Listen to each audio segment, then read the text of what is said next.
Miss violet സ്മിത്തിനെ ചുറ്റിപ്പറ്റി വിചിത്രമായ സംഭവങ്ങളാണ് നടന്നുകൊണ്ടിരിക്കുന്നത്. അവൾക്ക് പിന്നാലെ ഒരു പ്രത്യേക സ്ഥലത്തെത്തുമ്പോൾ സൈക്കിളിൽ പിന്തുടരുന്ന ഒരു അജ്ഞാതൻ. ഷെർലക് ഹോംസിന്റെ ഓരോ കഥകളും നമ്മെ ഞെട്ടിപ്പിക്കുന്നത് ഇങ്ങനെ വ്യത്യസ്തങ്ങളായ നിഗൂഢതകൾ കൊണ്ടാണ്. ദാ ഇപ്പോൾ തന്നെ കഥയിലെ സസ്പെൻസ് അറിയാനുള്ള ആഗ്രഹം വന്നു തുടങ്ങി. ദ റിട്ടേൺ ഓഫ് ഷെർലക് ഹോംസിലെ 13 കഥകളിൽ ഒന്നാണ് സോളിറ്ററി സൈക്ലിസ്റ്റ്. ആ കഥ ഇങ്ങനെയാണ്.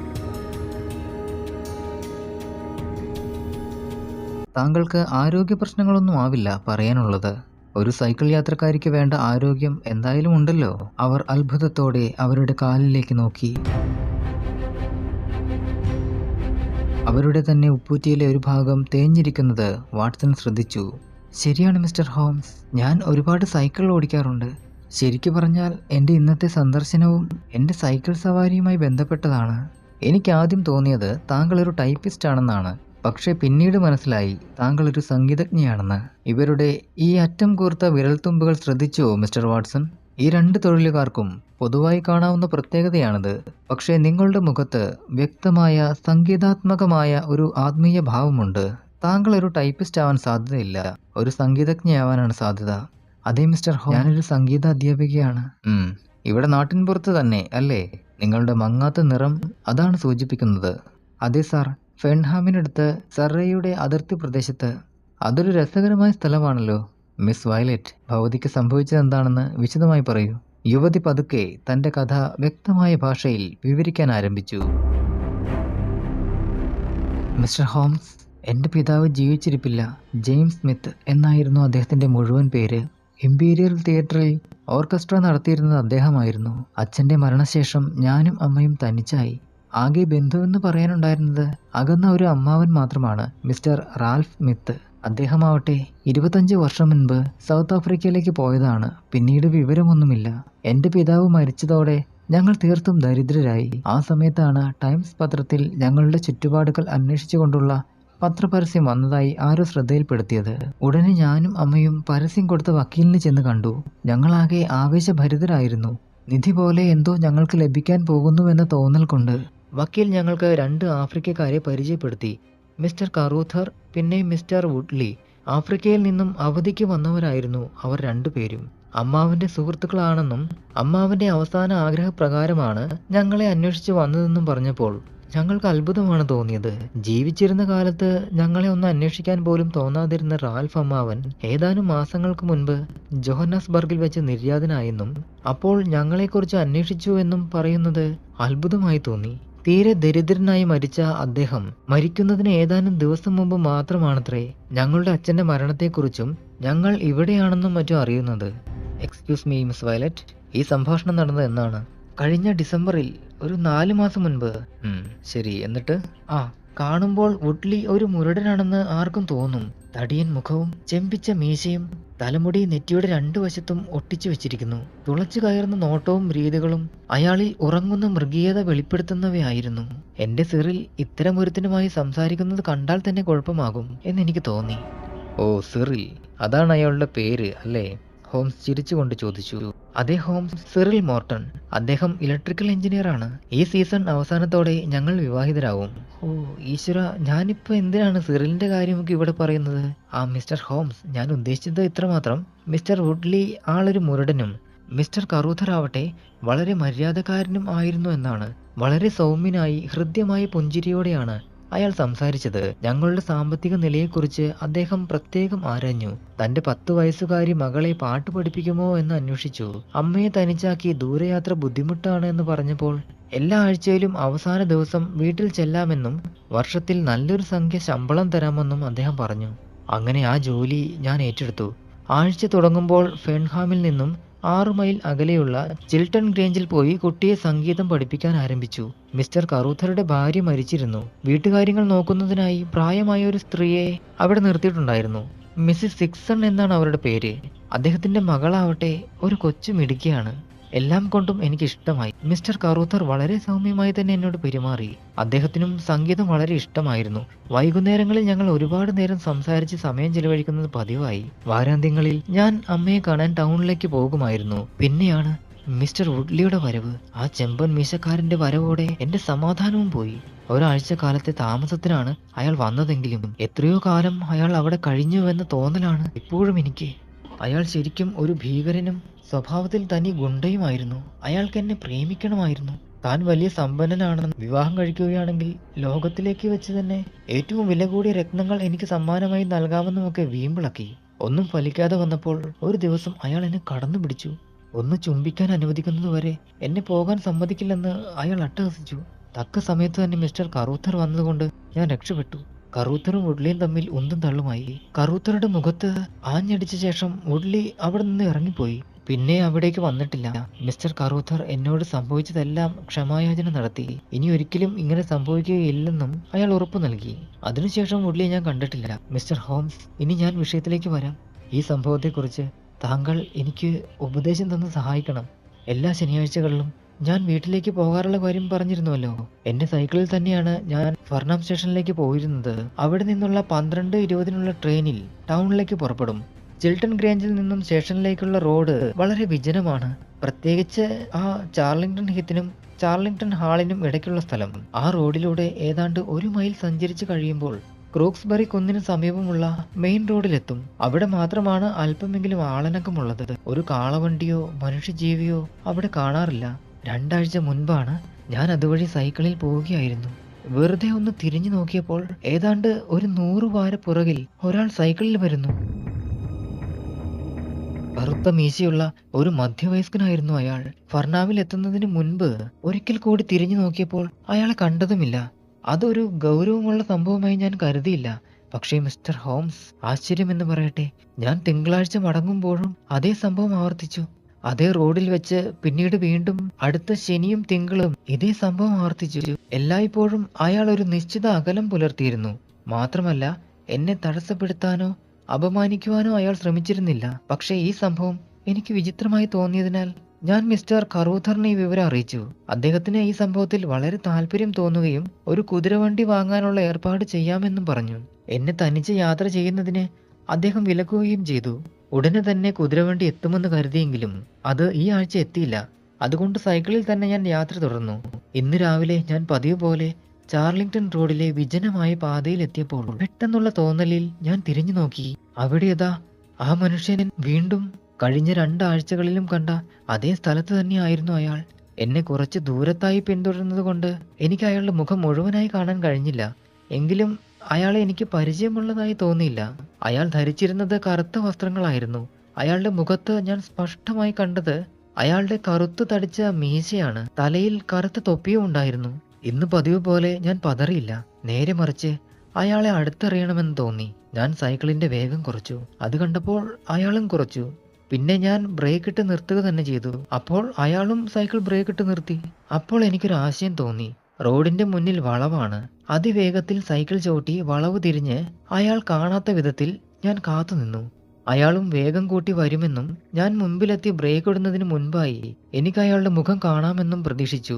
പക്ഷേ അയാളെ കണ്ടതേയില്ല. ഞാൻ പിന്നോക്കം പോയി അയാളെ തിരഞ്ഞുവെങ്കിലും അവിടെയെങ്ങും അയാളെ കാണാനായില്ല. 1 മൈലോളം റോഡ് നീണ്ടു കിടന്നു. ഒരു തിരിവ് പോലുമില്ല. പ്രധാന റോഡിൽ നിന്നും എങ്ങനെ അയാൾ തിരിച്ചു പോയി എന്നതും എന്നെ വീണ്ടും ആശ്ചര്യപ്പെടുത്തി. ഹോംസ് മുഖം തിരിച്ച് കൈകൾ കൂട്ടി തിരുമ്മിക്കൊണ്ട് പറഞ്ഞു, ഈ കേസ് തീർച്ചയായും വിചിത്രമായത് തന്നെ. നിങ്ങൾ വളവ് തിരിഞ്ഞതും തിരിച്ച് റോഡ് ശൂന്യമായി കണ്ടതും തമ്മിൽ എത്ര സമയത്തെ വ്യത്യാസമുണ്ടായിരുന്നു? 2-3 മിനിറ്റ് മാത്രം. അപ്പോൾ അയാൾക്ക് അതേ റോഡിലൂടെ മടങ്ങാൻ കഴിയില്ല എന്നുറപ്പാണ്. ഇടയ്ക്ക് വെച്ച് പോകാനാണെങ്കിൽ സൈഡ് റോഡുകൾ ഉണ്ടായിരുന്നില്ല താനും, അല്ലേ? അതെ. അങ്ങനെയെങ്കിൽ അയാൾ ഏതെങ്കിലും നടപ്പാതയിലൂടെ അപ്രത്യക്ഷനായിരിക്കണം. ഹീത്തിന്റെ വശങ്ങളിൽ കൂടിയായിരിക്കണം അയാൾ അപ്രത്യക്ഷനായത്. അല്ലെങ്കിൽ ഞാൻ അയാളെ കണ്ടുമുട്ടുമായിരുന്നു. ശരി, അങ്ങനെയെങ്കിൽ റോഡിന്റെ ഒരു വശത്തുള്ള ചാർലിംഗ്ടൺ ഹാളിന് നേരെയാവണം അയാൾ പോയത്. വേറെ എന്തെങ്കിലും? വേറെയൊന്നുമില്ല മിസ്റ്റർ ഹോംസ്. ഈ സംഭവം എന്തുകൊണ്ടോ എൻ്റെ മനസ്സിനെ ആകെ ഉലച്ചിരിക്കുകയാണ്. അതുകൊണ്ട് തന്നെയാണ് ഞാൻ താങ്കളുടെ സഹായത്തിന് വേണ്ടി ഇവിടെ വന്നത്. കുറച്ചു നേരത്തെ നിശബ്ദതയ്ക്ക് ശേഷം ഹോംസ് ചോദിച്ചു, നിങ്ങളുമായി വിവാഹ നിശ്ചയം നടത്തിയിരുന്ന ആ യുവാവ് എവിടെയാണ് ജോലി ചെയ്യുന്നത്? കോവൻട്രിയിലെ മിഡ്ലാൻഡ് ഇലക്ട്രിക്കൽ കമ്പനിയിലാണ് അദ്ദേഹം. അദ്ദേഹം താങ്കളെ ഒന്ന് അത്ഭുതപ്പെടുത്താൻ വേണ്ടി ചെയ്തതായിരിക്കുമോ? ഹോംസ്, താങ്കൾ എന്താണ് ഈ പറയുന്നത്? സിറിലിനെ എവിടെ കണ്ടാലും എനിക്കറിയാൻ കഴിയില്ലേ? എന്നാൽ താങ്കൾക്ക് മറ്റ് ആരാധകർ ആരെങ്കിലും ഉണ്ടോ? സിറിലിന് മുൻപ് പലരും ഉണ്ടായിരുന്നു. അതിനുശേഷം ഈ ഭീകരൻ വുഡ്ലി മാത്രം. അയാളെ ആരാധകരുടെ കൂട്ടത്തിൽ പെടുത്താമെങ്കിൽ വേറെ ആരുമില്ലേ? ആ ഘട്ടത്തിൽ മിസ് വയലറ്റ് സ്മിത്ത് അല്പമൊന്ന് പരിങ്ങലിലായി. പറയൂ, ആരാണത്? ഓ, ഒരുപക്ഷേ എന്റെ തോന്നൽ മാത്രമാകാം. മിസ്റ്റർ കറൂഥർ ചിലപ്പോൾ വേണ്ടതിലും അധികം താല്പര്യം എന്നോട് കാണിക്കാറുണ്ട്. ചില വൈകുന്നേരങ്ങളിൽ ഞങ്ങൾ തനിച്ചിരുന്ന് സംസാരിക്കാറുണ്ട്. എന്നിട്ടും വെറുതെ ഒരു തോന്നൽ മാത്രമാണ്. ഹാ, അയാൾ എങ്ങനെയാണ് സാമ്പത്തികമായി? അയാൾ ഒരു ധനികനാണ്. അയാൾക്ക് കുതിരയും വണ്ടിയുമൊക്കെ ഉണ്ടോ? അയാൾക്ക് സുഖമായി കഴിയാനുള്ള സ്വത്തുണ്ട്. മിക്ക ദിവസവും അയാൾ പട്ടണത്തിലേക്ക് പോകും. തെക്കേ ആഫ്രിക്കയിലെ സ്വർണ്ണ കമ്പനി ഓഹരികളിൽ വലിയ താല്പര്യമുണ്ടെന്ന് തോന്നുന്നു. ശരി മിസ് വയലറ്റ് സ്മിത്ത്, ഇനി എന്തെങ്കിലും പുതുതായി സംഭവിച്ചാൽ എന്നെ അറിയിക്കണം. ഇപ്പോൾ ഞാൻ വളരെ തിരക്കിലാണെന്ന് പറയാം. എങ്കിലും നിങ്ങളുടെ കേസിൽ ഞാൻ ചില അന്വേഷണങ്ങൾ നടത്താതിരിക്കില്ല. അതിനിടയിൽ എന്നെ അറിയിക്കാതെ ഒന്നിനും മുതിരരുത്. എല്ലാം ശരിയാവും. ധൈര്യമായി ചെല്ലൂ. ഷെർലക് ഹോംസ് മറ്റ് കേസുകളിൽ വ്യാപൃതനായതുകൊണ്ട് ഡോക്ടർ വാട്സണെയാണ് കാര്യങ്ങൾ അന്വേഷിക്കുന്നതിനായി പറഞ്ഞുവിട്ടത്. വാട്സന്റെ പ്രവർത്തന റിപ്പോർട്ട് ഇങ്ങനെയാണ്. വയലറ്റ് സ്മിത്ത് വരുന്നതിന് മുൻപേ 9:13 ട്രെയിനിൽ കയറി വാട്സൺ ഫേൺഹാം സ്റ്റേഷനിലെത്തി. അവിടെ നിന്നും ചാർലിംഗ്ടൺ ഹീത്തിലേക്ക് വയലറ്റ് സ്മിത്തിന്റെ വരവും കാത്ത് അടുത്തുള്ള ഒരു പൊന്തക്കാട്ടിൽ ഒളിച്ചിരുന്നു. അല്പനേരം കഴിഞ്ഞപ്പോൾ എതിർവശത്തു നിന്നായി ഒരാൾ സൈക്കിൾ ചവിട്ടി വരുന്നത് വാട്സൺ കണ്ടു. കറുത്ത സ്യൂട്ട് ധരിച്ച, കറുത്ത മീശയുള്ള ഒരാൾ ചാർലിംഗ്ടൺ മൈതാനത്തിന് സമീപം എത്തിയപ്പോൾ സൈക്കിളിൽ നിന്നും ഇറങ്ങി മതിൽക്കെട്ടിലെ വിടവുകളിലൊന്നിലൂടെ അപ്രത്യക്ഷനായി അയാൾ. 1/4 മണിക്കൂർ കഴിഞ്ഞപ്പോൾ മറ്റൊരു സൈക്കിൾ യാത്രക്കാരി മുന്നിൽ പ്രത്യക്ഷപ്പെട്ടു. അത് മിസ് വയലറ്റ് സ്മിത്ത് ആയിരുന്നു. അവർ സ്റ്റേഷനിൽ നിന്നും വരികയാണ്. ചാർലിംഗ്ടൺ മൈതാനത്തിന് സമീപം എത്തിയപ്പോൾ അവർ പുറകോട്ട് തിരിഞ്ഞു നോക്കുന്നതായി കണ്ടു. ഒരു നിമിഷം കഴിഞ്ഞില്ല, നേരത്തെ കണ്ടയാൾ സൈക്കിളിൽ കയറി അവളെ പിന്തുടരുന്നത് കണ്ടു. റോഡിൽ ഇവർ രണ്ടുപേരുമല്ലാതെ വേറെ ആരുമില്ല. യുവതി നിവർന്നിരുന്ന് മുന്നിലേക്ക് സശ്രദ്ധം സൈക്കിൾ ഓടിച്ചു. പിന്തുടരുന്ന ആ മനുഷ്യനാകട്ടെ കുനിഞ്ഞിരുന്ന് ഹാൻഡിൽ ബാറിലേക്ക് നോക്കിയാണ് സൈക്കിൾ സവാരി നടത്തിയിരുന്നത്. അയാളുടെ ചലനങ്ങൾക്ക് തന്നെ രഹസ്യ സ്വഭാവം ഉള്ളതായി തോന്നി. യുവതി അയാളെ നോക്കിയ ശേഷം സൈക്കിളിന്റെ വേഗം കുറച്ചപ്പോൾ അയാളും വേഗം കുറച്ചു. പെട്ടെന്ന് അവൾ ബ്രേക്ക് ഇട്ട് സൈക്കിൾ നിർത്തി. അയാളും അങ്ങനെ തന്നെ ചെയ്തു. ഏതാണ്ട് 200 വാര മാത്രം അകലത്തിൽ അവർ നിന്നു. പെട്ടെന്ന് വളരെ അപ്രതീക്ഷിതമായി യുവതി സൈക്കിൾ തിരിച്ച് അയാൾക്ക് നേരെ ചെന്നു. അയാൾ അപ്രതീക്ഷിതമാണെങ്കിലും പെട്ടെന്ന് തന്നെ തിരിച്ച് വളരെ വേഗത്തിൽ സൈക്കിൾ പായിച്ചു. ഒരുപാട് ദൂരത്തിന്റെ വ്യത്യാസം കണ്ടതോടെ അവൾ തിരിച്ചു വന്നു. പിന്നീട് തിരിഞ്ഞു നോക്കില്ലെന്ന് ഉറച്ച തീരുമാനം പോലെ അവൾ തലയുയർത്തിപ്പിടിച്ച് സൈക്കിൾ ചവിട്ടി. അവൾക്ക് പിന്നാലെ അയാളും. റോഡിന്റെ വളവ് തിരിഞ്ഞ് അവർ അപ്രത്യക്ഷമായതോടെ വാട്സൺ ദീർഘശ്വാസം എടുത്ത് ഇനി എന്ത് ചെയ്യണമെന്ന് കുറച്ചു നേരം ആലോചിച്ചു. വാട്സൺ കുറെ നേരം കൂടി ചെടികൾക്കിടയിൽ ഒളിച്ചിരുന്നു. ആ മനുഷ്യൻ അല്പസമയത്തിനകം സൈക്കിളിൽ വീണ്ടും പ്രത്യക്ഷനായി. കാത്തിരിപ്പ് വ്യർത്ഥമായില്ലെന്ന് വാട്സൺ മനസ്സിൽ കരുതി. മുഖ്യ കവാടത്തിന് മുന്നിലെത്തിയപ്പോൾ അയാൾ സൈക്കിളിൽ നിന്നും ഇറങ്ങി അവിടെ തന്നെ ചുറ്റിപ്പറ്റി നിന്നു. കൈകൾ ഉയർത്തിപ്പിടിച്ച് ടൈ നേരെയാക്കി സൈക്കിളിൽ കയറി ഹാളിന് നേരെ നീങ്ങി തുടങ്ങി. അതിനിടയിൽ അയാൾ എങ്ങോ മറഞ്ഞു. ഇതായിരുന്നു വാട്സന്റെ അന്വേഷണത്തിൽ നടന്ന സംഭവവികാസങ്ങൾ. നല്ലൊരു സംഭവത്തിന് സാക്ഷ്യം വഹിച്ച സന്തോഷത്തോടെ വാട്സൺ ഫേൺഹാമിലേക്ക് നടന്നു. അവിടെ പരിചയപ്പെട്ട ഒരു ഹൗസ് ബ്രോക്കർക്ക് ചാർലിംഗ്ടൺ ഹാളിനെ കുറിച്ച് വലിയ പിടിപാടൊന്നും തന്നെ ഇല്ലായിരുന്നു. അയാൾ പൽമാളിലേക്കുള്ള ഒരു കമ്പനിക്കാരന്റെ മേൽവിലാസം തന്നു. അവിടെ എത്തിയപ്പോൾ അറിയാൻ കഴിഞ്ഞു ഒരു വില്യംസൺ ചാർലിംഗ്ടൺ ഹാൾ വാടകയ്ക്ക് എടുത്തുവെന്നും ഇനി ഈ വേനലിന് അവിടെ കഴിയാൻ പറ്റില്ലെന്നും. വില്യംസണെ കുറിച്ച് അന്വേഷിച്ചപ്പോൾ അയാൾ കൂടുതൽ കാര്യങ്ങൾ പറയാൻ വിമുഖത കാട്ടി. വില്യംസൺ എന്ന പുതിയൊരു കഥാപാത്രത്തെ അറിയാൻ കഴിഞ്ഞു എന്നത് മാത്രമാണ് വാട്സന്റെ അന്വേഷണത്തിൽ ഉണ്ടായ പുരോഗതി. അടുത്ത ദിവസം മിസ് വയലറ്റ് സ്മിത്തിന്റെ ഒരു കത്ത് അവർക്ക് കിട്ടി. മിസ്റ്റർ ഹോംസ്, താങ്കൾ എന്റെ വിശ്വാസത്തെ മാനിക്കുമെന്ന് എനിക്കറിയാം. എന്റെ സ്ഥിതി ഇനിയും കഷ്ടമായിരിക്കുന്നു. മിസ്റ്റർ കറൂഥർ എന്നോട് വിവാഹാഭ്യർത്ഥന നടത്തി. അദ്ദേഹത്തിന്റെ അപേക്ഷയിൽ ആത്മാർത്ഥതയുണ്ടെന്ന് എനിക്കറിയാം. പക്ഷേ ഞാൻ മറ്റൊരാൾക്ക് വാക്കു നൽകിയെന്ന് പറഞ്ഞുവല്ലോ. ഞാൻ വിവാഹാഭ്യർത്ഥന നിരസിച്ചത് അയാൾക്ക് ഒട്ടും ഇഷ്ടമായില്ലെന്ന് തോന്നുന്നു. പക്ഷേ മാന്യമായി തന്നെ അയാൾ എന്നോട് പെരുമാറി. ഇപ്പോൾ എന്റെ അവസ്ഥ പഴയതിലും ദയനീയമാണ്.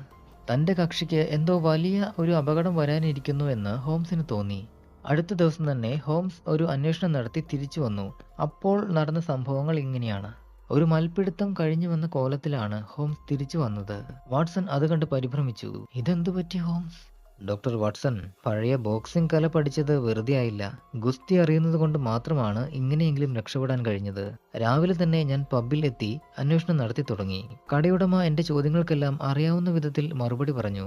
വില്യംസൺ ഒരു നരച്ച താടിക്കാരനാണെന്നും അയാൾ ഒരു പാതിരിയാണോ എന്ന് സംശയമുള്ളതായും അയാൾ പറഞ്ഞു.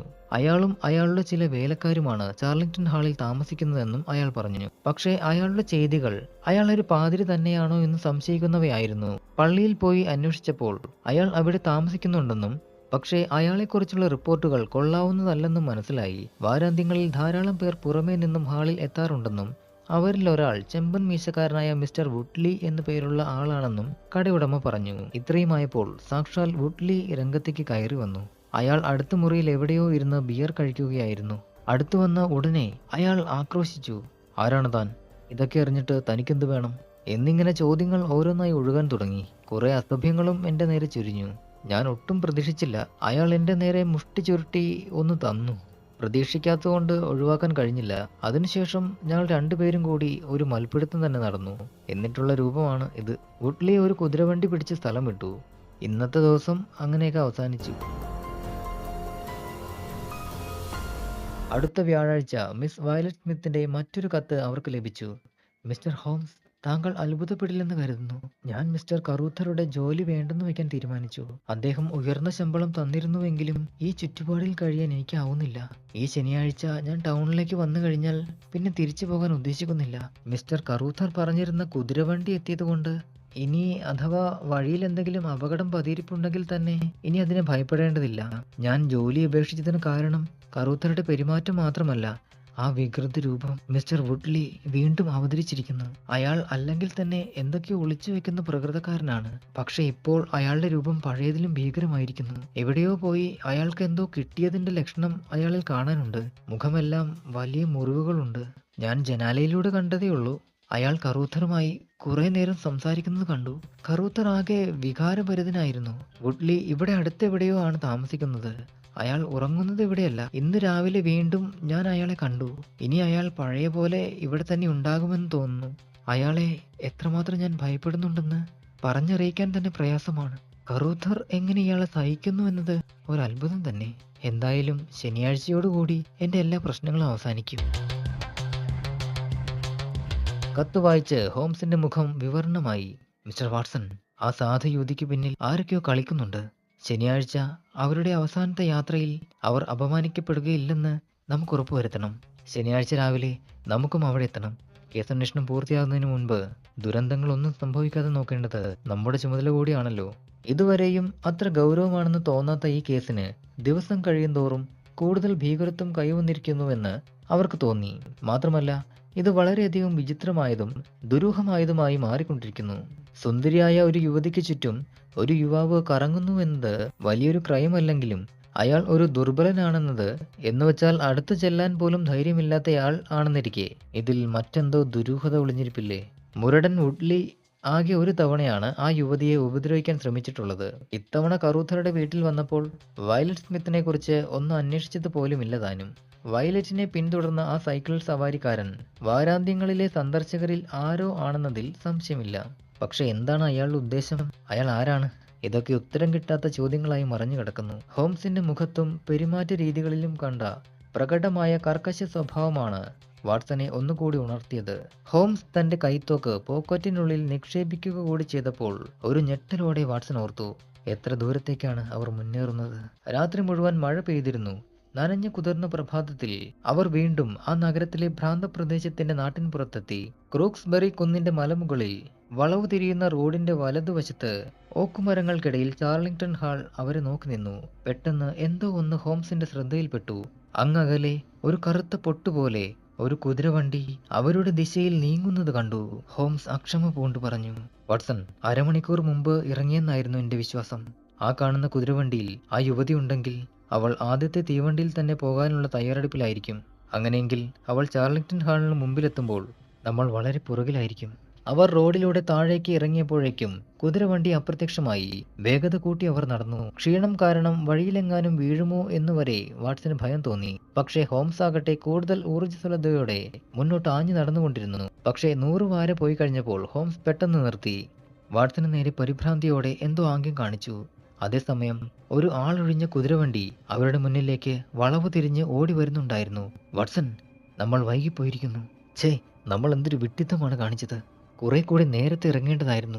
എല്ലാം തകരാറിലായി. തട്ടിക്കൊണ്ടുപോകലോ കൊലപാതകമോ എന്ത് വേണേലും ഇനി നടക്കാം. വാട്സൺ, ആ കുതിരവണ്ടി തടഞ്ഞു നിർത്തൂ. നമുക്കതിൽ ചാടിക്കയറാം." വാട്സൺ കുതിരവണ്ടി തടഞ്ഞു നിർത്തി. പക്ഷേ അതിൽ ആരും തന്നെ ഉണ്ടായിരുന്നില്ല. ഹോംസ് കുതിരയെ പുറകോട്ട് തിരിച്ചു. ചാട്ടവാറടി 2 കെട്ടിയപ്പോൾ കുതിര പറക്കാൻ തുടങ്ങി. വണ്ടി വളവ് തിരിഞ്ഞതോടെ റോഡിന്റെ കുറെ അറ്റം വരെ അവർക്ക് കാണാം. ഹാളിനും ഹീത്തിനും ഇടയിൽ പാത നീണ്ടു കിടക്കുന്നു. ഹോംസ്, അതാ ആ മനുഷ്യൻ! വാട്സൺ അന്നു കണ്ട ആ സൈക്കിൾ യാത്രക്കാരൻ. അയാൾ അതിവേഗം സൈക്കിൾ മുന്നോട്ട് ചവിട്ടുന്നുണ്ടായിരുന്നു. പഴയതുപോലെ തലകുനിച്ച് സർവ്വശക്തിയും എടുത്ത് അയാൾ സൈക്കിൾ ചവിട്ടുന്നത് കണ്ടാലറിയാം അതൊരു ജീവൻ മരണ പോരാട്ടമാണെന്ന്. അവരുടെ കുതിരവണ്ടി അയാളുടെ സമീപം എത്തിയതും അയാൾ തലയുയർത്തി. അവരെ കണ്ടതും അയാൾ ഷോക്കേറ്റതുപോലെ ചാടി സൈക്കിളിൽ നിന്നും താഴെ ഇറങ്ങി. അയാളുടെ മുഖം പനി പിടിച്ചതുപോലെ വിളറിയിരുന്നു. കറുത്ത താടിയും തുറിച്ച കണ്ണുകളും അയാളുടെ ഭീകരഭാവം എടുത്തു കാണിച്ചു. അയാൾ വണ്ടിക്കകത്തേക്ക് തുറച്ചു നോക്കുന്നുണ്ടായിരുന്നു. സൈക്കിൾ റോഡിന് കുറുകെയിട്ട് അയാൾ വിളിച്ചു കൂവി, "വണ്ടി നിർത്തടാ! നിങ്ങൾക്ക് എവിടെ നിന്നാണ് വണ്ടി കിട്ടിയത്? മര്യാദയ്ക്ക് വണ്ടി നിർത്താനാ പറഞ്ഞത്. ഇല്ലെങ്കിൽ ഒരടി മുന്നോട്ട് നീങ്ങിയാൽ കുതിരയുടെ തലയ്ക്ക് ഞാൻ വെടിവെക്കും." അയാൾ പോക്കറ്റിലിരുന്ന കൈത്തോക്ക് കയ്യിലെടുത്ത് പറഞ്ഞു. കുതിരയുടെ വണ്ടിച്ചിരട് വാട്സന്റെ കയ്യിൽ കൊടുത്ത ശേഷം ഹോംസ് വണ്ടിയിൽ നിന്നും ചാടിയിറങ്ങി. "തന്നെയാണ് ഞങ്ങൾ അന്വേഷിക്കുന്നത്. എവിടെ?" Miss Violet Smith. ദൃഢവും സ്പഷ്ടവുമായിരുന്നു ഹോംസിന്റെ വാക്കുകൾ. "അത് തന്നെയാണ് എനിക്കും അറിയേണ്ടത്. അവൾ യാത്ര ചെയ്തിരുന്ന വണ്ടിയിലാണ് നിങ്ങളിരിക്കുന്നത്. അപ്പോൾ അവൾ എവിടെയാണെന്ന് നിങ്ങൾക്കറിയാം. ഈ വണ്ടി വഴിയിലാണ് ഞങ്ങൾ കാണുന്നത്. അതിൽ ആരും ഉണ്ടായിരുന്നില്ല. വയലറ്റ് സ്മിത്തിനെ സഹായിക്കാൻ തന്നെയാണ് ഞങ്ങളും ഇറങ്ങി തിരിച്ചിരിക്കുന്നത്." "ദൈവമേ, ഇനി ഞാൻ എന്ത് ചെയ്യും?"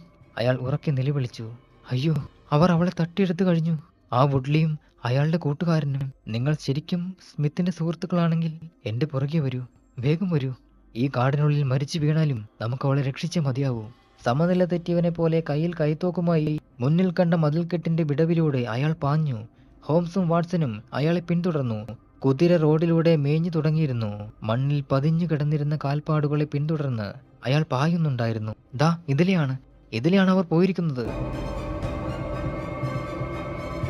ഒരു പൊന്തക്കാടിന്റെ സമീപമെത്തിയപ്പോൾ അയാൾ നിശബ്ദമായിരിക്കാൻ കൈകൊണ്ട് ആംഗ്യം കാണിച്ച് പറഞ്ഞു, "ഈ പൊന്തക്കാട്ടിൽ ആരനങ്ങുന്നുണ്ട്." പൊന്തപ്പടർപ്പിൽ 17 വയസ്സ് തോന്നിക്കുന്ന ഒരു യുവാവ് മുറിവേറ്റ നിലയിൽ കിടക്കുന്നുണ്ടായിരുന്നു. "അത് പീറ്ററാണ്, വയലറ്റിന്റെ കുതിരവണ്ടി ഓടിച്ച കുതിരക്കാരൻ. ഇവനെ തള്ളിയിട്ട ശേഷം അവർ ആ യുവതിയെയും കൊണ്ട് കടന്നു കളഞ്ഞതാണ്. നമുക്ക് അവളെ രക്ഷിച്ചേ മതിയാവൂ." മരക്കൂട്ടങ്ങൾക്കിടയിലൂടെ വളഞ്ഞു പുളഞ്ഞു പോകുന്ന റോഡിലൂടെ അവർ ഓടി.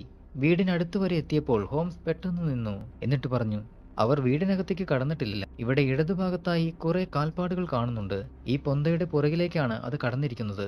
സംസാരിച്ചു കഴിഞ്ഞപ്പോഴേക്കും അകലെ ഒരു സ്ത്രീയുടെ ദീനരോദനം കേട്ടു. രോദനം പെട്ടെന്ന് ഉച്ചത്തിലുള്ള നിലവിളിയായി മാറി. "അതാ അതുവഴി!" അജ്ഞാതൻ തന്റെ ആവേശം മുഴുവൻ പുറത്തെടുത്തുകൊണ്ട് ചെടികളെ വകഞ്ഞു മാറ്റി അട്ടഹസിച്ചു. "ആ ദുഷ്ടന്മാർ അവിടെയുണ്ട്! അയ്യോ, നമ്മൾ വൈകിപ്പോയല്ലോ."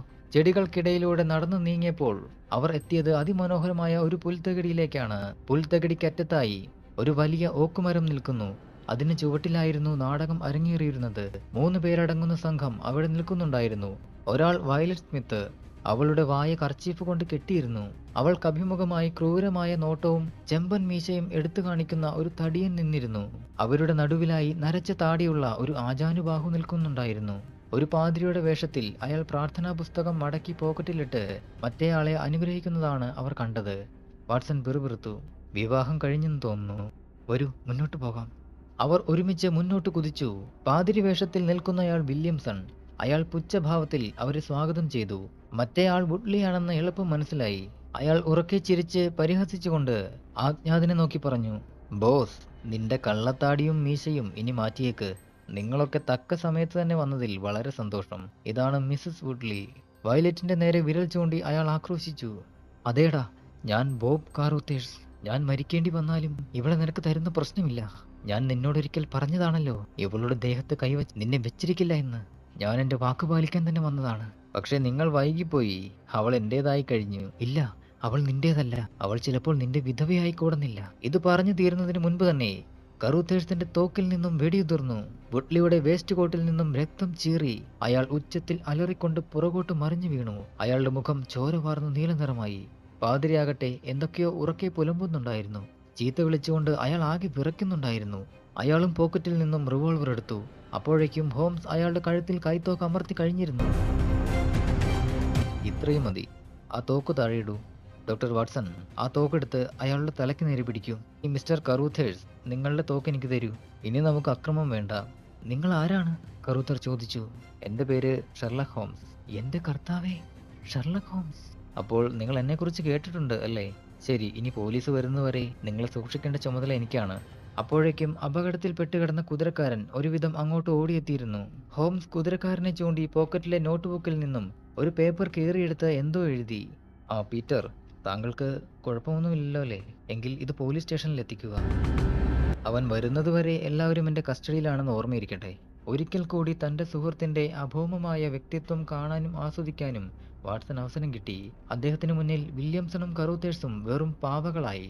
അവർ രണ്ടുപേരും കൂടി വുഡ്ലിയെ താങ്ങിയെടുത്ത് മുറിയിൽ കൊണ്ടുപോയി കിടത്തി. ഹോംസിന്റെ ആവശ്യപ്രകാരം വാട്സൺ വുഡ്ലിയെ പരിശോധിച്ചു. ഹോംസ്, ഇയാൾ രക്ഷപ്പെടും. എന്ത്? കറൂത്തർ കസേരയിൽ നിന്നും ചാടി എഴുന്നേറ്റ് പറഞ്ഞു. ഞാൻ അതിന് സമ്മതിക്കില്ല. ഇവൻ ഇനിയും ജീവിച്ചിരിക്കണമെന്നോ? അതായത് ആ പാവം പെൺകുട്ടി ഇവന്റെ അടിമയായി ജീവിക്കേണ്ടി വരുമെന്നോ?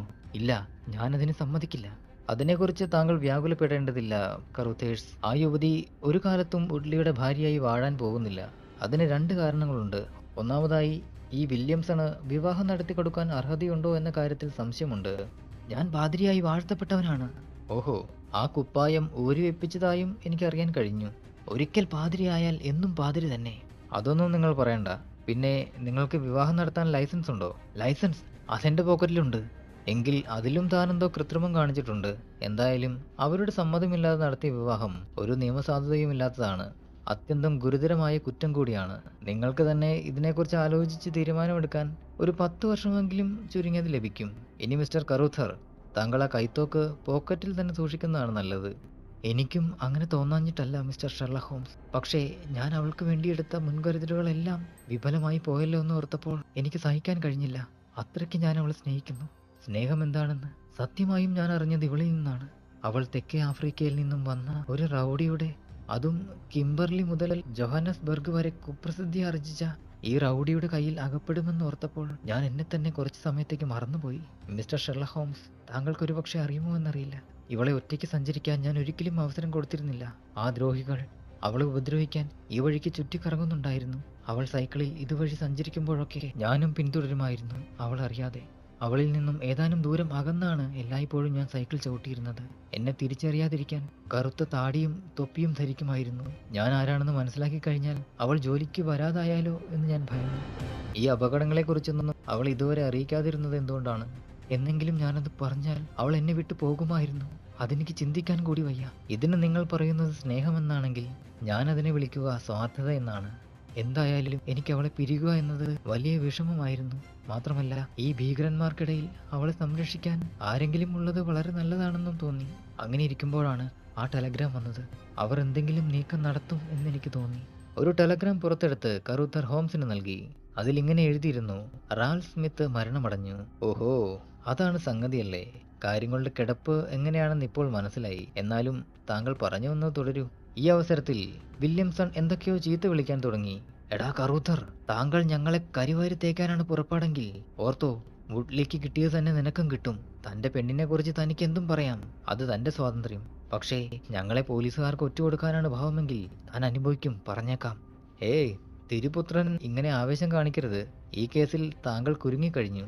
നിങ്ങൾ എന്നോട് സഹകരിക്കുന്നതാണ് നല്ലത്. ഞാൻ ചോദിക്കുന്നവയ്ക്കെല്ലാം മറുപടി പറയുക. അല്ല, സംസാരിക്കാൻ ബുദ്ധിമുട്ടാണെങ്കിൽ ചരിത്രം ഞാൻ തന്നെ പറഞ്ഞു തുടങ്ങാം. നിങ്ങൾ 3 പേരും, വില്യംസണും കറൂത്തറും വുഡ്ലിയും, സൗത്ത് ആഫ്രിക്കയിൽ നിന്നും വന്നത് തന്നെ ഒരുമിച്ച് തയ്യാറാക്കിയ പരിപാടിയുമായിട്ടാണ്. ഏയ് ശുദ്ധ നുണ. ഞാൻ ഇവരെ 2 പേരെയും കാണുന്നത് തന്നെ 2 മാസം മുൻപാണ്. മാത്രമല്ല, ഞാൻ തെക്കേ ആഫ്രിക്ക ഇന്നുവരെ കണ്ടിട്ടേയില്ല. വില്യംസൺ ക്രുദ്ധനായി. അയാൾ പറയുന്നത് സത്യമാണ് ഹോംസ്. ഓക്കെ, എങ്കിൽ നിങ്ങൾ 2 പേരും ആഫ്രിക്കയിൽ നിന്ന് വന്നവർ. തിരുപുത്രൻ സാക്ഷാൽ നാടൻ പുത്രൻ തന്നെ. നിങ്ങൾ ആഫ്രിക്കയിൽ വെച്ച് മിസ് വയലറ്റിന്റെ അമ്മാവൻ റാൽഫ് സ്മിത്തിനെ പരിചയപ്പെടുന്നു. അയാൾ അധികകാലം ജീവിച്ചിരിക്കില്ലെന്ന് നിങ്ങൾക്ക് മനസ്സിലായി. അയാളുടെ കാലശേഷം സ്വത്തുക്കളെല്ലാം അയാളുടെ ഏക മരുമകൾക്ക് വന്നു ചേരുമെന്ന് നിങ്ങൾ അറിയാനിടയായി. എന്താ ശരിയല്ലേ? കറൂത്തർ തലയാട്ടിയപ്പോൾ വില്യംസണും അതിൽ പങ്കുചേർന്നു. സ്മിത്തിന്റെ ഏറ്റവും വലിയ ഒരേയൊരു ബന്ധു മിസ് വയലറ്റ് സ്മിത്താണ്. അദ്ദേഹം വിൽപത്രമൊന്നും തയ്യാറാക്കിയില്ലെന്ന് നിങ്ങൾക്കറിയാമായിരുന്നു. അങ്ങനെ നിങ്ങൾ നാട്ടിലെത്തുന്നു. റാൽഫ് സ്മിത്ത് മരിച്ചുപോയി എന്ന് കള്ളം പറഞ്ഞു. നിങ്ങളിൽ ഒരാൾ മിസ് വയലറ്റിനെ വിവാഹം കഴിക്കുമെന്നും ബാക്കി 2 പേരടക്കം 3 പേർക്കും സ്വത്തിന്റെ ഓഹരി നൽകാമെന്നുമായിരുന്നു നിങ്ങളുടെ തീരുമാനം. ഏതോ കാരണത്താൽ വുഡ്ലിയെ കൊണ്ട് വിവാഹം കഴിപ്പിക്കാനാണ് തീരുമാനിച്ചത്. എന്തായിരുന്നു അതിന്റെ കാരണം? അത് ഞങ്ങൾ വരുന്ന വഴിക്ക് ബെറ്റ് വെച്ച് ചീട്ട് കളിച്ചു. അതിൽ വുഡ്ലി ജയിച്ചു. അത് ശരി. അങ്ങനെയാണ് ഈ യുവതിയെ നിങ്ങൾ വീട്ടിൽ ടീച്ചറാക്കിയതും വുഡ്ലി അവളെ പിന്തുടരാൻ തുടങ്ങിയതും അല്ലേ? അവൾ തുടക്കത്തിൽ തന്നെ തനിക്ക് വുഡ്ലിയെ ഇഷ്ടമല്ലെന്ന് പറഞ്ഞു കാണും. അതിനിടയിൽ നിങ്ങൾക്ക് അവളോട് അഗാധമായ പ്രേമം തോന്നുകയും പിന്നീട് വുഡ്ലി അവളെ വിവാഹം കഴിക്കുന്നത് ഓർക്കാൻ പോലും നിങ്ങൾക്ക് വയ്യാതാവുകയും ചെയ്തു. വളരെ ശരിയാണ് സാർ. അതിനിടയിൽ നിങ്ങൾ തമ്മിൽ വഴക്കുണ്ടാവുകയും നിങ്ങൾ തനിച്ച് കാര്യങ്ങൾ ചെയ്യാനും തുടങ്ങി. അതെ സാർ, ഞങ്ങൾ തമ്മിൽ വലിയ കലഹമുണ്ടായി, കറൂഥർ ഉച്ചത്തിൽ പറഞ്ഞു തുടങ്ങി. വുഡ്ലി എന്നെ ഇടിച്ചു വീഴ്ത്തുകയും ചെയ്തു. ഇപ്പോൾ ഞാനതിന് തക്ക പകരം കൊടുക്കുകയും ചെയ്തു. പിന്നെ കുറെ കാലത്തേക്ക് അയാളെ കാണാനുണ്ടായിരുന്നില്ല. അങ്ങനെ ഇരിക്കുമ്പോഴാണ് ഈ ദ്രോഹി വില്യംസണുമായി കൂട്ടുകൂടുന്നത്. രണ്ടുപേരുടെയും താല്പര്യം മിസ് വയലറ്റിനോടായിരുന്നു. അവൾ സ്റ്റേഷനിലേക്ക് പോകുന്ന വഴി അവളെ തട്ടിയെടുക്കാൻ ഇവന്മാർ എന്തെങ്കിലും പദ്ധതി ഒപ്പിക്കാതിരിക്കില്ല എന്നെനിക്കറിയാമായിരുന്നു. അതിനുശേഷം അവളുടെ മേൽ എല്ലായ്പ്പോഴും എൻ്റെ കണ്ണുണ്ടായിരുന്നു. 2 ദിവസം മുൻപാണ് വുഡ്ലി ടെലിഗ്രാമുമായി എൻ്റെ അടുത്ത് വന്നത്. റാൽഫ് സ്മിത്ത് മരിച്ച വിവരമായിരുന്നു അതിൽ. വുഡ്ലിയുടെ വ്യവസ്ഥകളുമായി സഹകരിക്കുവാൻ അയാൾ അഭ്യർത്ഥിച്ചു. അതിന് തയ്യാറല്ലെന്ന് ഞാൻ തറപ്പിച്ചു പറഞ്ഞു. ഒരു കരാർ എന്ന പോലെ എന്നോട് അവളെ വിവാഹം ചെയ്യുവാനും പകരം പകുതി സ്വത്തിന്റെ ഓഹരി അയാൾക്ക് നൽകുവാനും പറഞ്ഞു. മിസ് വയലറ്റ് സ്മിത്തിന് എന്നെ സ്വീകരിക്കാൻ താല്പര്യമില്ലെന്ന കാര്യം അപ്പോൾ ഞാൻ അയാളോട് പറഞ്ഞു. അപ്പോൾ അയാളുടെ ഉപദേശം ആദ്യം അവളെ വിവാഹം കഴിക്കുവാനും പിന്നീട് സ്വത്തുക്കളെക്കുറിച്ച് അന്വേഷിക്കാമെന്നുമായിരുന്നു. ഒരു കാര്യം ഞാനപ്പോൾ തീർത്തു പറഞ്ഞു. ഇത് സംബന്ധിച്ച് ഒരാക്രമണത്തിനും ഞാൻ കൂട്ടുനിൽക്കുകയില്ല എന്ന്. അത് അയാൾക്ക് തീരെ ഇഷ്ടമായില്ല. ഈ ആഴ്ച അവസാനത്തോടെ ജോലി മതിയാക്കി വീട്ടിലേക്ക് പോകാൻ ഒരുങ്ങുകയായിരുന്നു അവൾ. അവൾക്ക് വേണ്ടി ഞാനൊരു കുതിരവണ്ടി ഏർപ്പാട് ചെയ്തു. നിങ്ങളെ രണ്ടുപേരെയും ആ കുതിരവണ്ടിയിൽ കണ്ടതോടെയാണ് എനിക്ക് അപകടം നടന്നു കഴിഞ്ഞു എന്ന് മനസ്സിലായത്. ഹോംസ് കസേരയിൽ നിന്നും എഴുന്നേറ്റു. മിസ്റ്റർ വാട്സൺ, ഇക്കാര്യത്തിൽ ഞാനൊരു ഒളിച്ചുകളി നടത്തുകയായിരുന്നു. താങ്കളുടെ ആദ്യ സന്ദർശന റിപ്പോർട്ടിൽ തന്നെ എനിക്ക് ഏതാണ്ട് എല്ലാ വിവരങ്ങളും മനസ്സിലായിരുന്നു. ഏതായാലും ഇങ്ങനെയെങ്കിലും ഈ കേസ് അവസാനിപ്പിക്കാൻ കഴിഞ്ഞതിൽ നമുക്ക് സന്തോഷിക്കാം. അതാ ഹോം, 3 പോലീസുകാർ ഇതുവഴി വരുന്നുണ്ട്. ആ പാവം കുതിരവണ്ടിക്കാരനും അവരുടെ മുന്നിൽ തന്നെ ഉണ്ട്. അവനൊന്നും കാര്യമായി സംഭവിക്കാഞ്ഞത് ഭാഗ്യം. നമ്മുടെ കല്യാണച്ചക്കനും കാര്യമായി ഒന്നും സംഭവിച്ചിട്ടില്ലല്ലോ. ഡോക്ടർ വാട്സൺ, താങ്കൾക്ക് മിസ് സ്മിത്തിന്റെ കാര്യത്തിൽ ഒന്നുകൂടി ശ്രദ്ധ വേണം. അവർ സുഖമായി കഴിഞ്ഞെങ്കിൽ നമുക്ക് അവരെ അവരുടെ അമ്മയുടെ അടുത്തെത്തിക്കാം. ഇല്ലെങ്കിൽ ആ ഇലക്ട്രിക് എഞ്ചിനീയർക്ക് കമ്പിയടിക്കാം. അത് അല്പം ആശ്വാസം നൽകും. മിസ്റ്റർ കറൂഥർ, നിങ്ങളുടെ ചെയ്തികൾക്ക് ആവശ്യത്തിന് പ്രായശ്ചിത്തമായി കഴിഞ്ഞു. ഇനി കേസിന്റെ സമയത്ത് ആവശ്യമുണ്ടെങ്കിൽ എന്നെ അറിയിക്കാം. എന്നാൽ കഴിയുന്ന സഹായം ഞാൻ ചെയ്യുന്നതാണ്. മിസ് വയലറ്റ് സ്മിത്ത് കുറേയധികം സ്വത്തിന്റെ ഉടമയായി തീർന്നു. അവരുടെ ഭർത്താവ് മിസ് സിറിൽ മോർട്ടൺ ഇപ്പോൾ പ്രമുഖ ഇലക്ട്രിക്കൽ സ്ഥാപനമായ മോർട്ടൺ ആൻഡ് കെന്നഡിയുടെ സീനിയർ പാർട്ണറാണ്. വില്യംസിന്റെയും വുഡ്ലിയുടെയും വിസ്താരം കഴിഞ്ഞ് യഥാക്രമം 7ഉം 10ഉം കൊല്ലത്തെ തടവിന് കോടതി അവരെ ശിക്ഷിച്ചു. അങ്ങനെയെല്ലാം ഭംഗിയായി അവസാനിച്ചു.